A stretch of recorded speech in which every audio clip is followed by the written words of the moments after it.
You're going to be thinking about me when you're on the toilet taking a shit because I'm just going to be popping up. You know what I'm saying? I'm just going to cause so much waves, bro. Yeah. That I just consume their thoughts. I got to ask Andrew Tate for an opinion on like what color I should get next. Yeah, you should talk to him, bro. Yeah. I think the biggest misconception about success is that you deserve success. Worth listening to when you outperform everyone else. Are you living or are you existing?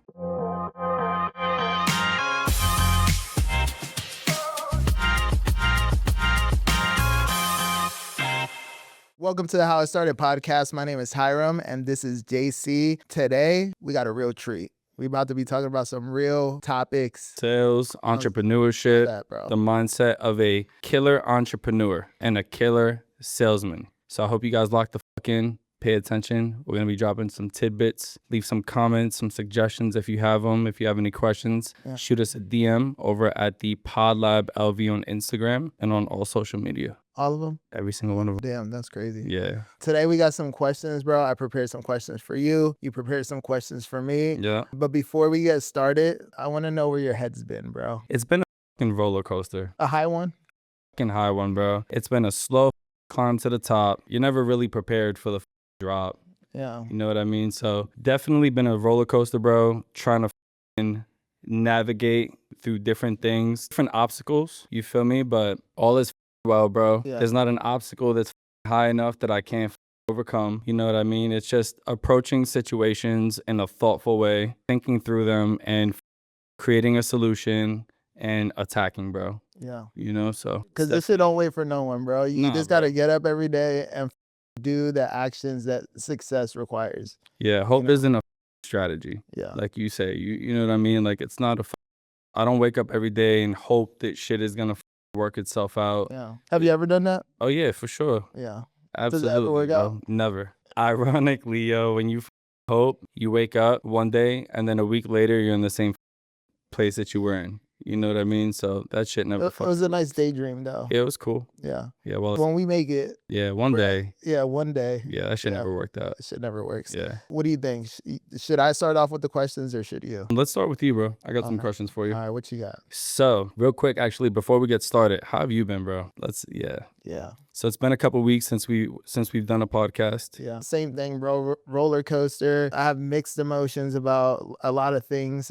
And it's because like last week, bro, we had the biggest week we've ever had. And we spent the most amount of money that we've ever had. You know what I'm saying? Yeah. We had situations that popped up unexpectedly. Things were added to the agenda. Bro, it's just like when you're out there just trying to make it, bro, there's always going to be distractions. There's always going to be things that pull you away from the path to success. So this week was a big learning experience, but it was also like a big confidence booster to know that like, hey, when we need something, we go out there and we make it happen. So yeah, how do you reflect on situations like that, bro? Bro, it's always someone. So I just figure out like what tough conversations I have to have with who to like get clarity around a situation. And then I just get information and then I make a decision based on everything that I've gathered. I feel like most people aren't successful because they're afraid to have hard conversations. Knowing that, like I know that my path to success is on the other side of a quality question where I'm going to get the information to piece it all together so I can paint the rest of the picture and get it done. So, yeah, no doubt. Yeah. All right, you ready for these questions, bro? Oh, no, bro. I was looking over this, bro, for about 10 minutes before we started. There's some hard questions in here, so I'm definitely curious to see what your answers are. Get it. Are you ready? All right, bro. So what's the number one mindset shift that took you from making money to printing money? You have to have a process to your madness, bro. It's like, I remember like getting started in sales, like I took immediate massive action and that got me better results than those who didn't take massive action. What I found is like, bro, there has to be some strategy attached to the actions that you take because you're just going to spend a lot of time like cleaning up after yourself when you could just think it through the first time, piece it all together. The first time. That's it, bro. So you either spend the time like when you're doing the action or you spend the time before and you always get better results if you front load the time, the money. Like, would you say preparation is key? Preparation is key, bro. Bro, don't get stuck on anything for too long. Yeah. You know what I'm saying? It's like, is there progress or is it no progress? And then if there's no progress, find an alternative route, you know what I'm saying? Get it done. I feel like a lot of people don't sit with ideas for too long. They don't sit with conversations for any period of time. They just have them. Is this they're just kind of going through life and like not valuing the interactions that they have with people, the experiences that they have. People are just ungrateful. You know what I'm saying? I'm just curious and grateful. And I feel like that right there allows you to like achieve success on like multiple different levels. Yeah. So Preparation is key. Make sure you're prepared. yeah. You have all the information that you need. Have a plan. Have a bro. plan. And then execute against the plan. Yeah. And then don't think about anything that's not in the plan because you didn't put it in the plan for like in the first place. You know what I'm saying? So there's no point of just adding this random shit when you already have a plan to execute against. Yeah, bro. I feel like a lot of people do that shit. Like if it's not, even before they start to put the plan into the motion, I feel like they're already adding bullshit to the plan, veering off of it, and it just takes them down this rabbit hole, bro. And then it's just a guessing game at that point. Yeah, it never works out. Bro, I'm reading this book. It's called The One Thing. It just tells you that people that just accomplish one thing per day have a massive advantage on people that are working on multiple projects because those people that are working on multiple projects never get anything done. So if you just find your one thing and you work on that one thing until it's finished, bro, now you have peace of mind, you have clarity, you have something that's complete, something that you could use to make money. But it's like the bouncing around that gets you nowhere. So to sum everything up, bro, is just find the one thing and focus on it. Would you say like you would rather be an expert at one thing or really good at many things? Bro, I think in your life you have to be good at multiple things, but it's like choosing what things you want to get good at, building habits around that one thing, being able to execute that one thing, because none of the extra shit matters unless you deliver on what you commit to. Yeah. You know, so your focus is going to change throughout like your journey, but is this like choosing and being intentional about like where you're spending your time, where you're spending your efforts, what you spend time thinking about, where you're putting your energy at. Yeah, exactly, bro. Where you put your energy. Yeah. Yeah. Yeah, for sure. So I have a question for you also. Oh shit. And I appreciate that hard question, bro. Yeah. But I got a banger too. You got a follow up? I got a little follow up, bro. All right, let's go. So confidence and arrogance. Where do you draw the line? Like, is it, bro? Do you need to have arrogance? Like, bro, what's your take against the fine line between the two? I feel like really successful people are on the fine line of arrogance. Like they have a little bit of arrogance to them. You have to be confident, right? You have to be confident in yourself. That's where it starts. So having self-confidence, knowing your product and having enough confidence to deliver the product and deliver that message and articulate exactly what it is you're trying to deliver, bro. But you absolutely have to have some arrogance to you. Like you can't just be a square bear. It never works, bro. Yeah. You feel me? So yeah, I think the most successful, I mean, not to name drop, a bunch of people, but all of the most successful people in the world, I mean, if they didn't have like at least a little bit of arrogance, they wouldn't be buying the biggest yachts. You know what I mean? They wouldn't be doing all of the extracurricular shit that they're doing. Yeah. Yeah, you definitely have to have some arrogance, bro. Bro, I think arrogance like low-key gets built over time through awareness. So does confidence, right? When it comes to like arrogance, that comes from a place of like, you know that you do things better. You know what I'm saying? Like, hey, it's good to be humble. But when there's a job to be done and you can step in there and get it done and other people can't, bro, that's gonna start building some type of arrogance because you have a skill that other people don't. You know what I'm saying? And it's just like you do have to speak humbly amongst people. You know what I'm saying? Like, bro, respect everyone. Everyone has that skill, so understand it, but also understand where you have to bring out that arrogance, bro. Take control and make sure that you execute the project. You know what I'm saying? Yeah, and you definitely need some awareness. Like you can't just be an arrogant. You know what I mean? Like you said, you have to know when bring it out, when to bring it back, right? Remaining humble is great. You should always be humble. You should be a self-aware person, bro. To know what role you're playing, bro. Yeah, exactly. You know what I mean? You don't want to step on nobody's toes, right? But also, can't be too humble because then they'll walk all over you, bro. I definitely think you have to be confident, sprinkle some arrogance into that. Yeah, you definitely walk that fine line, bro, better than anyone else I know. Like, I appreciate you, bro. So what are, and some of the characteristics that I've noticed, bro, you're just cool, calm, and collected in every situation. You're not super reactive. You take your time to like analyze what is being said to you, process it, and then take action on the situation or give advice on the situation. Where do you feel like you've developed those skills to be able to achieve success because of that fine line that you walk between confidence and arrogance? I want to say it started in the Marine Corps, and it's because preparation is so important. Preparation is key. You want to make sure that your rifle is your baby. You want to make sure that shit is clean. You want to make sure you're prepared for every single task. Yeah. And same thing, when you're in a situation, you're just collecting information so you can prepare. And if you just start shooting back, right away, like there's no way that you've collected enough information to be able to thoughtfully give a suggestion or like deliver a solution. And at that point, like you're really not going to be able to fulfill on anything that you're saying. So Yeah. just being like calm, sit back, know that you're the best at what you do. You know what I mean? But just know when to talk and when to shut up. Absolutely, bro. And then has that carried on to your success in timeshare and in the car business? I know you've accomplished great things in both industries. What do you contribute that success to? Is it knowing the product front to back? Is it like connecting with people? It's building rapport, bro. The one thing that really that I can say that made me successful is learning how to shut It's really just listening, bro. Like people want to be listened to. If they're in front of you and you're at a sales table or wherever you're at, they're there for a reason. No matter what, bro. Everybody wants to be sold. So if you could just shut the fuck up and listen to whatever problems they're having, you can prepare and come up with the best solution, bro. You feel me? So I think that's what it really comes down to. Bro, building rapport. Building rapport, yeah. Bro, being with that person, bro, like you're getting paid. Like the people that come see you in the sales process, they deserve your attention. They're paying for your attention. They're paying for the experience, for the conversation, you helping them solve a problem, walking them through a decision. You know what I'm saying? Bro, they deserve the best deal. 100%, bro. Yeah. How much is your handshake worth? I got asked this question. I was in timeshare.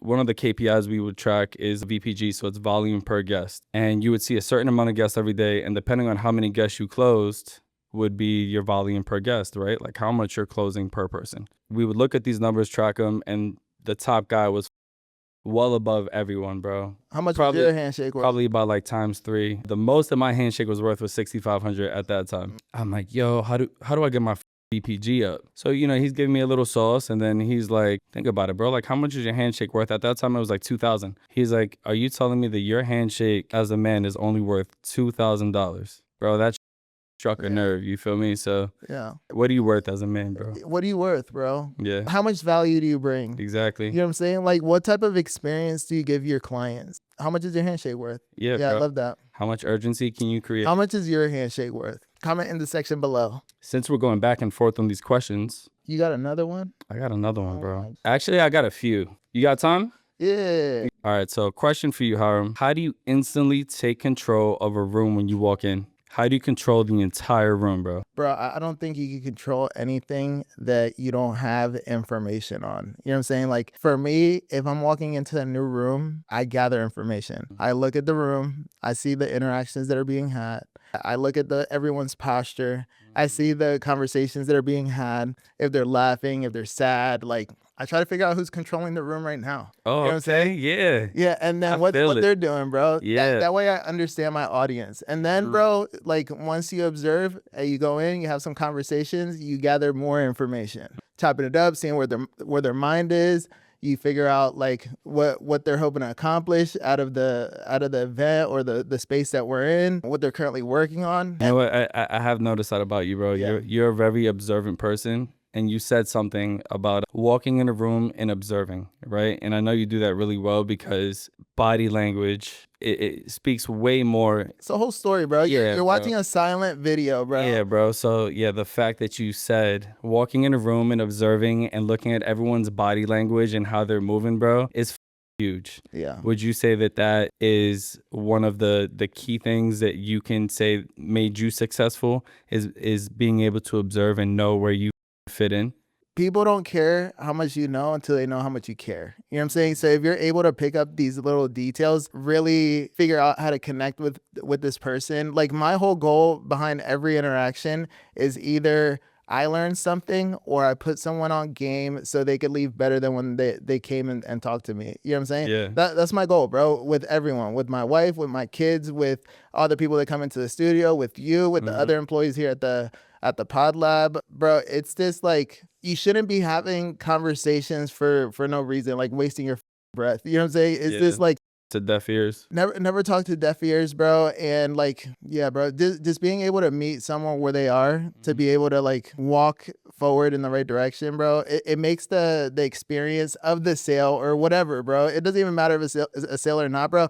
A sale was the byproduct of me able to do this really well. You know what I'm saying? Where'd you pick that trade up at? Bro, I think it's just like growing up, bro. Just like I come from humble beginnings. We grew up in the, bro, you have to be hyper aware of everything that's going on. You know what I'm saying? Like you got to be able to react super fast without even thinking about it, bro. So the more pieces of information that you have, like the faster and better that decision is gonna come out. And then in the army, bro, your situational awareness is huge. And then I go into the car business, bro, and bro, I just take that there, have massive amounts of success, and bro, it's just kind of like helped me make life easy. You know what I'm saying? Just because I'm aware of more, bro, I could just make better decisions than everyone because everyone else is just walking in there blindfolded, headphones on, bro. It's just like I have the advantage. Would you give a high percentage of that to the military? I mean, you were already an aware person because of where you come from, but now joining the army, now you have situational awareness.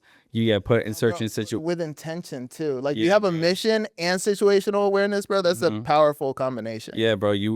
I know you've deployed. You've been in certain situations to where you've had to be on top of your right, crossing your T's, dotting your I's. How did that transfer into sales? Would you say that gave you an advantage over the entire sales team? Was being that aware, or was it something that was just like you've had the sauce from the past? Oh, bro, I call it like collecting infinity stones. But like I just, since I'm aware, bro, I know like what type of impact other people have on other people. I've been able to like model, mimic, and master different people throughout my journey. In the army, my battle buddy was Tyler Harless, this yoked white dude, bro. I modeled what he was doing, bro, and then I was in all these powerlifting competitions and 1/3 my first one, and then I won first every other one that I did because, bro, he just made it look easy, bro. He had a process to lift weights. I just followed suit, and then now after the army, bro, I've been able to help other people with their fitness journey too, just by going with them. You know what I'm saying? Damn. And then in the car business, my manager was Abdul. Yo, shout out to Abdul too. Beast, bro. Yeah. So I had a great mentor in the car business, bro. I modeled him, and then I was able to get promoted to closer in 6 months. A year after that, I got promoted to finance. A year after that, I got promoted to sales manager. I got promoted to general sales manager for the most famous like auto group in the world. Yeah, right? for sure. I was training and hiring all the salespeople, all the techs, all the finance directors and finance managers and sales managers, hiring and training them. You know what I'm saying? But it's just like, if you just got to find someone that has done it or someone that's currently doing it, observe their behaviors and their conversations and what they're talking about and what they're focused on and the actions that they take, bro. And all you got to do, bro, is just put in the work and you get the same results faster. Yeah. Because you don't have to deal with any of the bullshit that they dealt with. They already paved the way. There's no reason to reinvent the wheel. Yeah. Same, bro. Can I share with you like who it was, who my last one was? So I go to work for Cardone Ventures. Bro, the sauce that Brandon Dawson has, bro, is incredible. Like he walks into a room, bro, he's very observant. He knows what to say. He knows how to address the crowd. He knows how to bring instant value. He knows when to shut the up, bro. This guy is just so polished, bro. Company that he's built $225 million businesses in the last 5 years, bro. So this being 250 mil between two, bro, it's higher now, bro. And seeing what an operation of that scope actually looks like, and to see, I was able to see everything put together, everything that I've ever wanted to accomplish, bro. So this guy stretched my vision. Bro, he helped me, like, he pulled me out of failure in my business just by, like, being who he is, by being alive, bro. Yeah. So is this cool? Like, I find people fascinating, and I love the things that they've been able to accomplish. So if it's something that I want to accomplish, model, mimic, master. How do you think, I mean, this is a little off topic, but how do you think he was able to build 2 platform companies, 125 million each, within 5 years? He just understood the playing field, bro. And he got creative, bro. He went to a wealth con, paid like $26,000 for some tickets. He sat right in the front. They researched like a bunch of different entrepreneurs that they wanted to partner with. He went to an event to see if Grant Cardone was someone that he wanted to do business with. And at first he thought like Grant was this like, hey, like very like he's very animated, doesn't know shit, bro. But Grant, bro, he's this like superpower in a room too, bro. This guy's dope. He just says some off the wall shit, and people feel some type of way about it, you know what I'm saying? Because it's not always like politically correct and shit, you know what I'm saying? But Brandon saw through that. Him and Natalie partnered up with Grant Cardone in 2019. Since then, they've been able to like grow his real estate portfolio from $1 to $4 billion. They built these 2 businesses because they leveraged Brandon's experience and his knowledge and his team and his ability to grow and scale businesses with Grant Cardone's clout. You know what I'm saying? Would you say there's some confidence and arrogance? Grant Cardone, bro, this nigga don't give a shit. Grant Cardone doesn't. Yeah, I've heard care, Grant bro. Cardone talk, bro. I haven't been to like one of his events. I've seen a lot of podcasts, and he's a character, bro. He's a either you love him or you hate him. Yeah. You feel me? And I love that. I love that, bro. Yeah. I think he's great. He says whatever the fuck he wants, and I appreciate people that could just say what it is, bro. Yeah. Say whatever the fuck is on your mind, bro. Spit it out. Say it. But yeah, bro, I just keep getting exposed to people. Since I'm paying attention, bro, I just collect the infinity stones. You know what I'm saying? And I add them to my little repertoire. And then I fucking deploy them when I need them. That's it, bro. Easy peasy. Thank you for sharing. Yes, sir. You're a master salesman. I want to know, like, what's your go-to negotiation tip for everyone? Build urgency. What do you mean? You have to build urgency. It has to be a nothing. You have to build enough value in whatever you're selling. You have to make it urgent. You have to have them admit that they have a problem. If they don't know that there's a problem or they're missing out on something, how the fuck are they, like, how are you gonna get the sale, bro? What are we doing here? Yeah, what are we doing? Yeah, so what if they say no, though, bro? let the objection fly. I don't even focus on overcoming objections. That's not what you're there to do. You're not there to combat objections. You need to focus on the information given, ask the right questions, continue to dig deep, care because they need somebody to care because they don't know what they don't know, bro. You have to care, ask the right questions, have them admit that there's a problem. Once they admit that there's a problem, you should already have enough rapport and urgency to keep it real with them. Hey, look, this is your issue. If we were able to resolve this issue that you just told me you have, would you say your life would be better or worse? Would you say your problem would be better or worse? And have them answer the questions. You don't have to answer them for you. And I feel like a lot of salesmen and saleswomen, they combat objections, and that turns people the fuck off, bro. They're like offended that there's a yeah, bro. Like they get defensive, and then your fucking client gets defensive, and your rapport is going down. They're whatever ether you put them in is now starting to wear off. Build rapport, create urgency, ask the right questions, have them admit that they have a problem. If you do everything in the right steps, there's no way that you're not gonna get. Yeah. And it's this knowing that, like you said, knowing the information that you need and then guiding them through the path of solving that problem. Yeah. Bro, people don't solve problems because they don't know that they even have a problem. Bro, people are just like, their ankle is sore. You know what I'm saying? Every time they walk on it, but they ignore it. They just keep walking on it. Bro. So it's too late. Until it's too late, bro. Yeah. Now they're for life. Yeah. You definitely have to have them acknowledge that there's an issue, bro. Yeah. And there's a process for a process. And if you're on a sales team, when you join that sales team, bro, hopefully they trained you and went over the process with you. Stick to the process. Too many people try to reinvent the wheel. Yeah, the process is there because it's worked. It's there because it's worked. It's there because they've collected all of the information. They spent thousands, if not millions of dollars collecting information to figure out what works and what doesn't work. Yeah. Just stick to the process, sauce it up. You don't have to read it word for word, right? Yeah, but solve the problem. Yeah, solve the problem. Figure out what the problem is, get them to admit it, and then help them solve it. And be a friend. And ask for the sale. If they say no just one time, bro, should you ask again, or is that offensive? You should continue to ask. You should never stop asking, bro. I'm not sure what the fucking stats are, but when I first got on the sales team, they said between 7 to 10 no's was average before getting your first yes. You should continue to ask for the sale. Yeah, don't stop. Yeah, don't stop, won't stop. Yeah, don't stop, won't stop. Do you feel like most people don't get the sale because they hear one no and then they get deflated? Now their confidence is on the floor. Now they're open. They buy into the story and they're like, you know what? They can't afford this because the extra $350 Deal breaker. is going to be the deal breaker, which you're spending on Starbucks every month.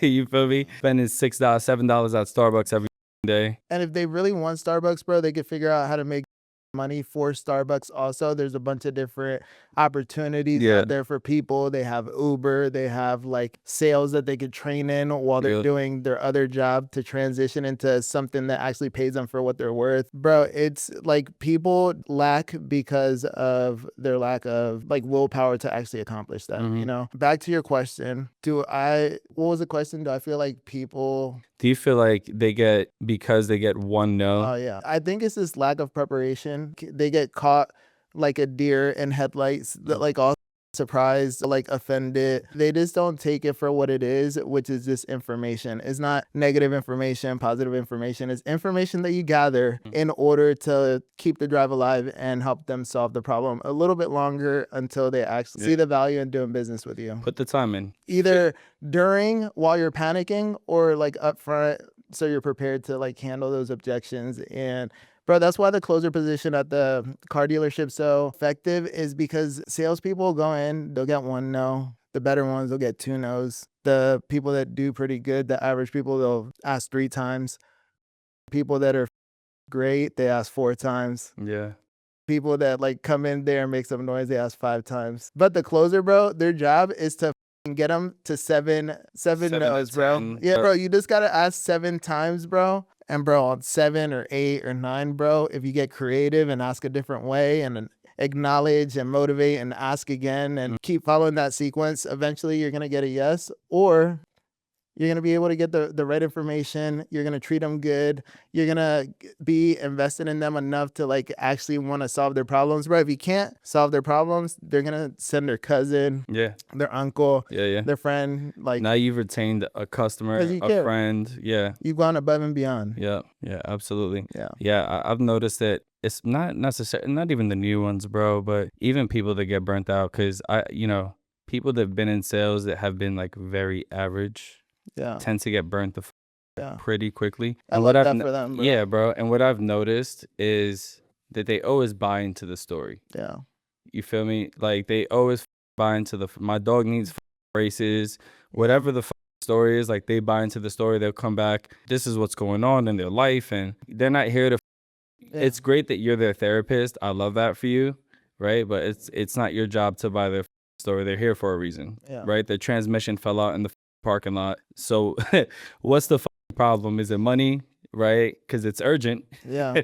They're here for something, bro. Is it you? Yeah, what is it? Is it the product? Yeah. Isn't it an experience in the past that's preventing them from making a great decision right now? Exactly. Like, yeah, figure out what that is, bro. It's funny that you say that, the thing about the dog with the braces, because bro, I just took my dog last week to remove his braces, bro. Straight ass teeth, bro. But yeah, bro, excuses are crazy, bro. I've heard everything. Oh yeah, I love excuses. Were they expensive? Excuses are like, bro, everyone has one. Were they expensive braces? They were, bro. Invisalign? Yes. Now he still has to wear a retainer, bro. Oh, shout out to Max and his straight ass teeth. Shouts to Max and his braces coming off. All right, next question. So now he's pulling all the bitches. Yo. The female dogs, bro. All right, bro. So as a master closer, how do you turn a no into a yes without forcing it? Where there's confusion, there's failure. So it just comes back down to like gathering information, bro. I feel like all my answers are going to be the same, bro. You know what I'm saying? Very data driven. Very, bro. There's a process. You know what I'm saying? Like, all right, what are they saying no to? Are they saying no to me, to the product, to the money? So is this like understanding what they're saying no to, what they're scared of, what emotions that they're going through? You know what I'm saying? Like, what's keeping them on the edge and not like pushing them over? You know what I'm saying? So once you figure out if it's a real objection or a smoke screen, which most objections, most no's are just smoke screens, bro. They don't like you, bro. They're not gonna tell you directly.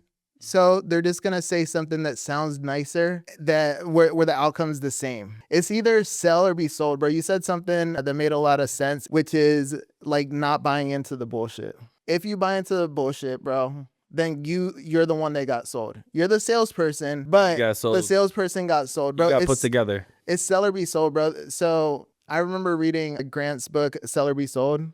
Great book. Definitely suggest it.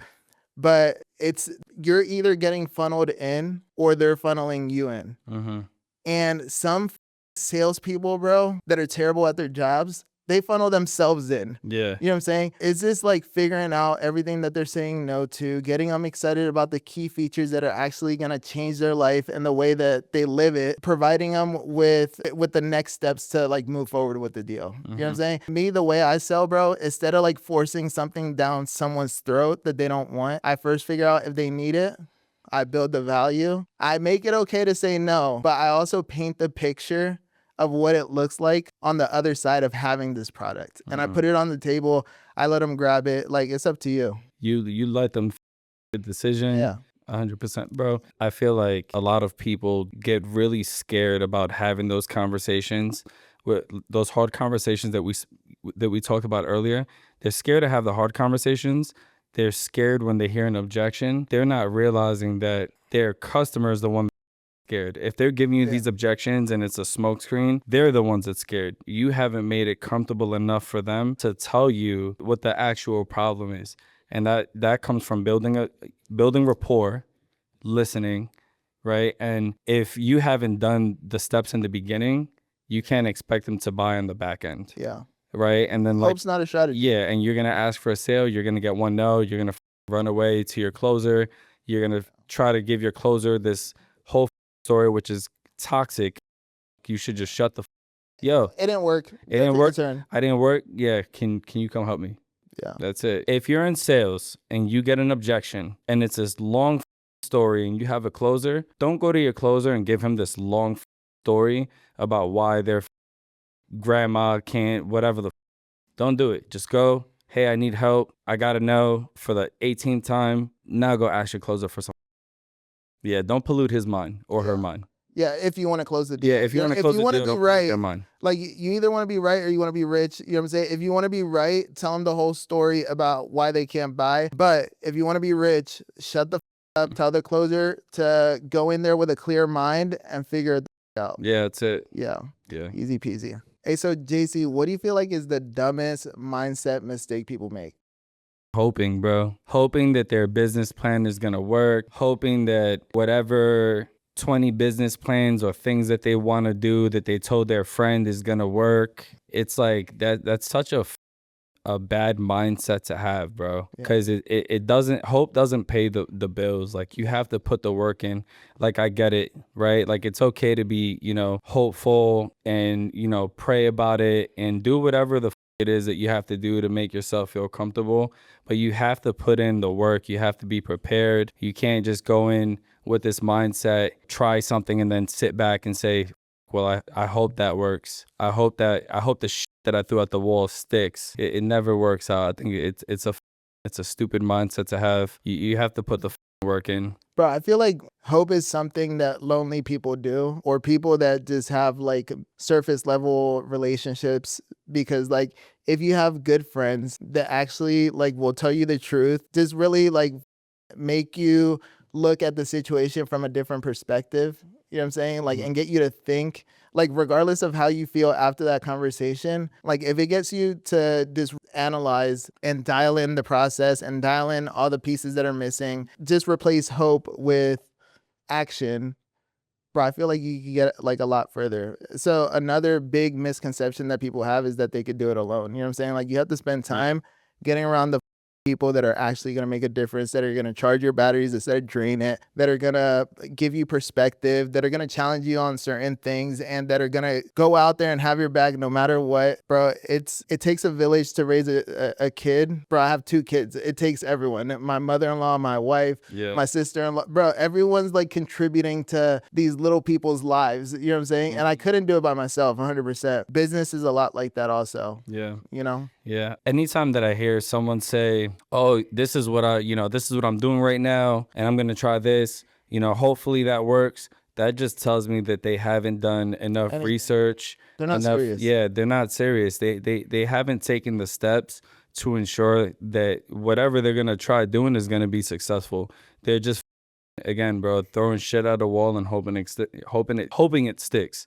Yeah. And it's not going to work out. Bro, they haven't even boiled the noodles, bro. Hard ass noodles, bro. They're trying to throw it at the bro. It's not gonna stick, and bro. Hope it fucking shatter. Yeah, bro. Yeah, hope never works. So don't hit me with a hopefully. If we ever meet in person, I don't want to hear. I love that for you. Yeah, hopefully. I hope it works for you too. Yeah, I hope that. It would be sick, bro. It would be sick for that to work. What's your personal formula to creating effortless success? Like, what's the game plan behind becoming the most as successful as you can become? Like your personal, what you put together. It goes back to the first question that you asked me, which is like having a method to your madness. So the method that I use is the 8-man method. It's a method I came up with by myself, right? Just like trying to solve problems back to back to back to back, and like getting tired of like starting from the start and trying to figure out what I was gonna do. So now I have a method that just makes everything fun, fast, and easy, right? So the A stands for assess. So you got to assess the situation. Just figure out what's going on. Are you safe? Is your family safe? Is the business safe? Like, what are the immediate threats? Once you have that information, again, bro, it's all about information, bro. Once you have that information, you come up with a plan. Figure it out. You spend some time with yourself, with the people that are going to help you like execute against this plan. You guys come together, come up with a plan, and stick to it. The E stands for execute. So now that you have a plan, it's not time to plan anymore. You're in execution phase. You know what I'm saying? So now you got to execute against the target using the plan that you've created. Strong as After that, now that you have the information from executing, like where what went good, what went bad, what you need to add, what you need to take away. Now that you have that information, it's time to motivate other people to join the vision and execute against the target. With you figure out what their personal, professional, financial goals are. You motivate them to execute against the target so they could accomplish their goals. And in return, bro, you'll accomplish your goals. Then you go into automate. You want to automate everything that's taking your attention away from the high leverage things that you need to accomplish, right? Thinking through complex problems, because everything takes away from everything else. Yeah, the 64-4 rule, 80-20 rule. Yeah. CEO mindset, business owner mindset. Bro, people think like they're doing 2 things. They think that they're giving all their effort to one thing and then going to the next thing, and bro, they're like Superman, right? They play a whole different role. They think that they're doing a great job at both, when in reality they're doing a terrible job at both. They're failing at both. Because it's just like the misconception of giving your 100 to 2 things, bro. Is mathematically impossible. Is it 50-50? Is it 60-40? Bro, what's the real time allocation and effort allocation and brain power that you put behind things? So automate. Yeah. So we automate everything that takes your mind away from everything, and then you have to just navigate. It's just like you're leading the ship.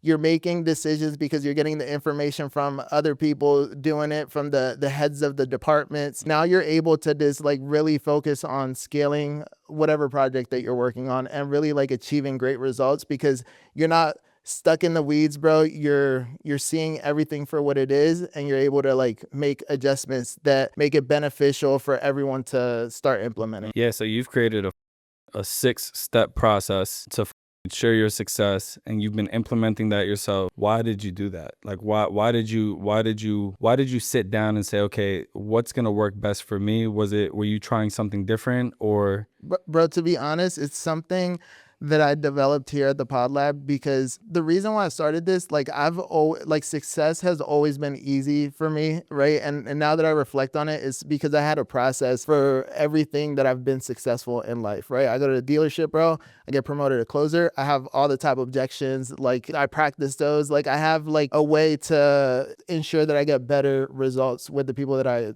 communicate with. I get promoted to finance. I have all the documents that I need to have. Like I didn't want to spend time thinking about the dumb shit, and I wanted to free my mind so I could focus on the connection with the customer and solving their problems. I quit the dealership. I start the Pod Lab, bro, and I fall on my face because I didn't have a process for anything. I didn't have a team to help me execute anything. Bro, it was like me all by myself, and I had to come up with like a system to be able to like solve problems fast, because bro, the bills don't wait for anyone, bro. Yeah. You got to be able to figure shit out, bro. It's like you either figure it out or you get left behind. And I decided to come up with a process And figure it out. Yeah, Yeah. that ensured success. Yeah. Fuck yeah, bro.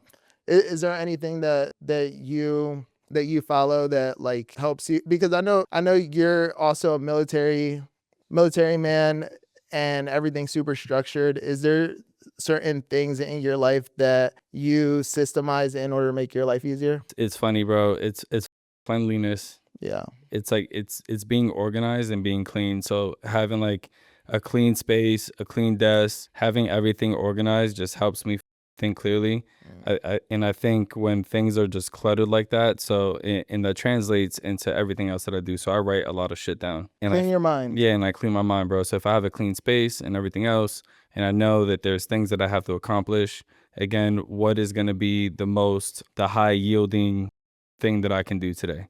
And then I'm going to prioritize everything. I'm going to go down this checklist and I'm going to check it all off. I try not to focus on too many things at one time. Yeah, what's the one thing? And then once I'm done with that, I move on. So JC, I want to know like how you handle people that doubt you. Like, do you ignore them or do you try to prove them wrong? Like, what's your strategy behind that? I don't try to prove them wrong. If that's just, if they have a story, this story leads them into feeling doubtful about me. That's great for them, bro. I love that for them. Yeah, I just ignore them, bro. I keep going on my day.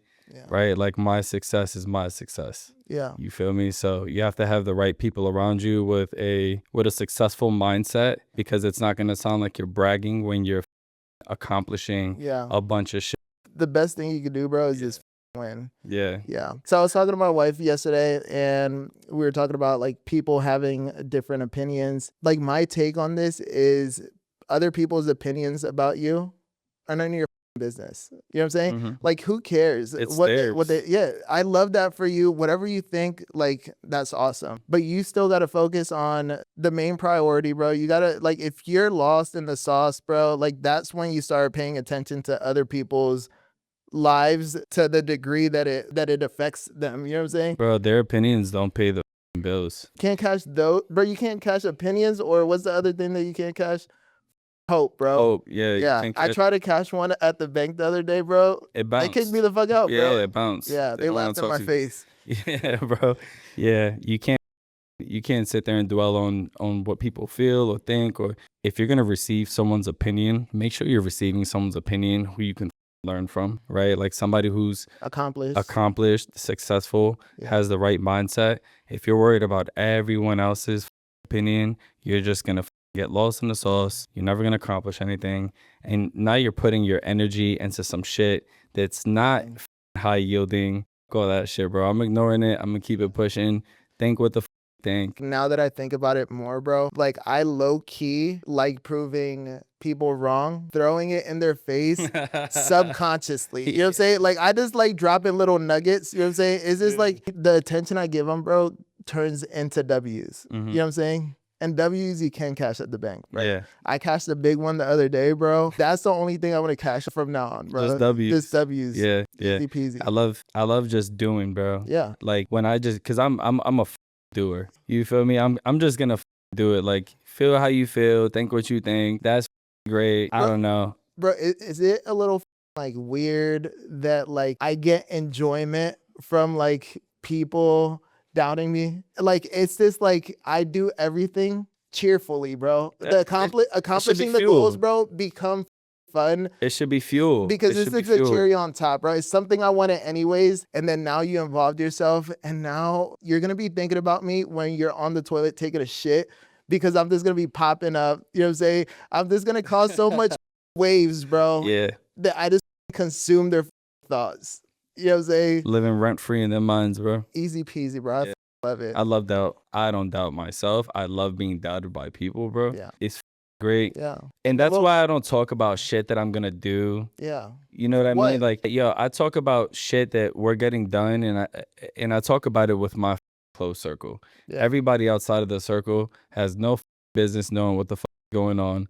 If they see me in a post or some shit like that, and they formulate an opinion or whatever, for them, yo, cool story, bro. What color is your Ferrari? Bro, you feel me?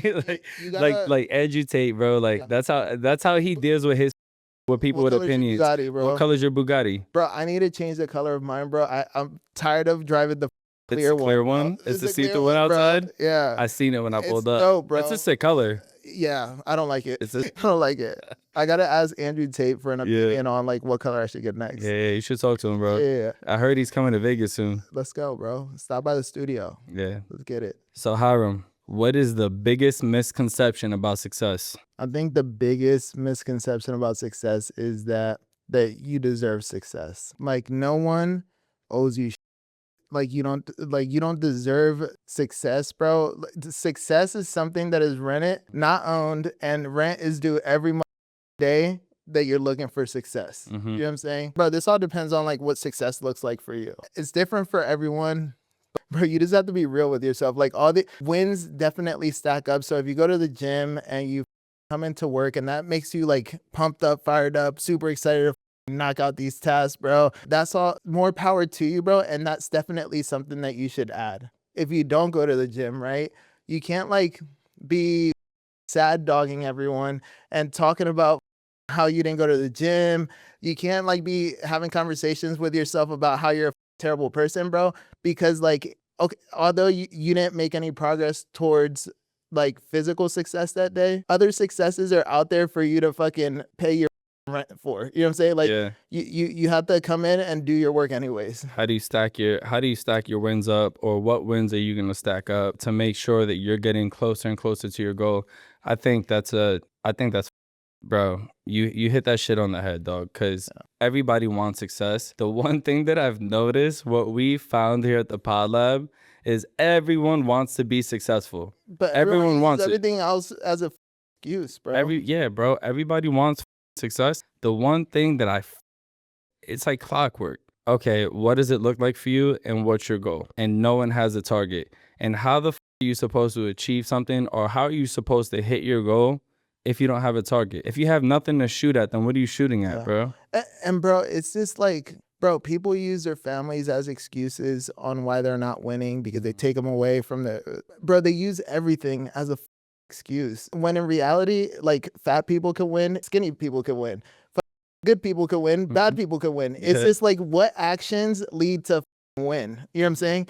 If you're fat, the actions that lead to a successful transformation is going to the gym and eating correctly. In business, bro, it's going to be going in, figuring out what the issue is, solving for X. And a lot of people get caught in like paralysis or analysis paralysis, where they're doing all this research. They never put it all together on one sheet in a thoughtful way where they could just scan through it and know what the next action is. You know, people don't take the time to study how other people have accomplished success, emulate those same actions. They're so focused, and it's good, bro. It definitely makes them a better person to just do something that you normally wouldn't in order to feel better or like make some progress. Stepping outside of your comfort zone. But what you said, bro, is even more powerful than what I said, which is like you need to know your target. You need to know the proficiencies that you need to excel in order to be successful in accomplishing what you set your target to be. You know what I'm saying? You need to have KPIs to measure the progress. Yeah. Bro, it's just like, bro, if no one teaches you, you still need to figure it out. And we have tons of ways you could figure it out. You can come figure it out with us. Yeah. Because we've already figured it out for you. Or you can go to YouTube University. I mean, bro, there's go watch a podcast, something, bro. Read a book. I mean, we live in an age now where there's more millionaires and billionaires than there's ever been. Yeah. You know what else there's more of? Excuses. Get a lot. I feel, bro, regardless of like how you grew up, like whether you were well off, whether you weren't well off, whether you've gone through some traumatic events, whether you haven't, whether life's been perfect or not perfect, bro, it just comes down to like knowing what you want and going after it. And knowing that like sometimes you start a little behind people, but people are just going to be walking a mile in and you just, bro, slow and steady, bro. You just jog the entire way there, bro, and you're going to meet 90% of people. Turtle wins the race. Yeah. Yeah. Yeah. I like sprinting though. I like sprinting too. Yeah. The faster I can get to my destination, the better. I've always had the mentality of like, even in football, I just wanted to run to the other side faster so I had more time to rest. You know what I'm saying? I just wanted to be chilling, bro. And then my mindset going into the next lap would be like, I feel sorry for these guys because they had less rest than me. These guys are over there huffing and puffing. I'm over here collected. I'm just going to go ahead and run faster than everyone else so I could get some more rest. You know what I'm saying? Chill and bro, wait I want to go up my rest time. You know what I'm saying? And by mistake, bro. You had the most rest. I had the most rest and I had results. You know what I'm saying? It's just like people like you when you outperform everyone else. You know what I'm saying? It's just like, you're worth listening. This guy works hard. You're worth listening to when you outperform everyone else. And that's another thing. Like nobody gives a about like the story or anything else until you have something to show for it. Yeah. What story, bro? What story, bro? Nobody gives a about what you've been through. None of that shit, bro. Everybody's been through something. We've all had experiences, especially like at this point in life, right? Like, you know, 20s, 30s, you start getting up there and shit, and everyone's had experiences. Yeah. Nobody cares, bro. Yeah. Yeah. Nobody gives a bro, until you like put it together on one piece of paper and take somebody, action against it. Be somebody worth listening to. Yeah, for sure, bro. And it's the same mentality that I apply into everything in life, bro. I just want to get it done real quick so we could profit off of it real quick. You know what I'm saying? We build it real quick. Let's get money real quick. Yeah, let's get money real quick, bro. And bro, you could apply that to everything in life. You know what I'm saying? Like if you're gonna buy something expensive, why buy something cheap up front? To like place, bro, just buy something expensive, bro. You save money in the long run. That's how I feel about clothes. I know. About cars, everything. To spend the money, bro. Figure it out on the back end.